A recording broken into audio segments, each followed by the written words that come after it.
সবাই রোমান্টিক গানেই কাজে নেয়। এই ডান্সের গানে আমি নাচ কম পারি বলে ডান্সের গান আমি করতে চাই না। তো ডিরেক্টর হুট করে প্ল্যানিং করলো যে ডান্সের গান করতে হবে। আমি ১ম এই তো ভয় পাইছি যে ডান্স করব। আমার কি ডান্স কি বেশি আছে? প্র্যাকটিস করতে হবে?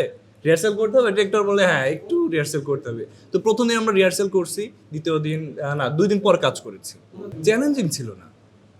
মনে হয় আমি প্র্যাকটিস সবথেকে কম করছি। হিরোইন মনে হয় সবথেকে বেশি করছে।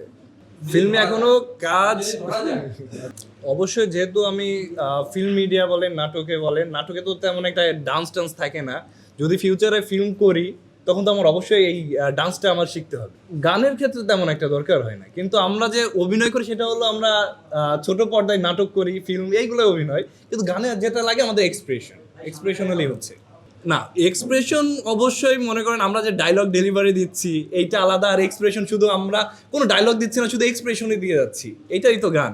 অভিনয় অংশ, কিন্তু এখানে বেশি একটা কষ্ট হয় না। যারা এখন সাধারণত টিকটক করে তারাও কিন্তু এখন গানে কাজ করছে, কিন্তু তাদের এখন নাটক করতে বলেন বা অন্য কোনো কাজ করতে বলেন, তারা মুখ দিয়ে কথাই বলতে পারবে না। ওই এক্সপ্রেশন মনে করেন লিপসিং দেওয়া আর অভিনয় করা, এটা অনেক পার্থক্য।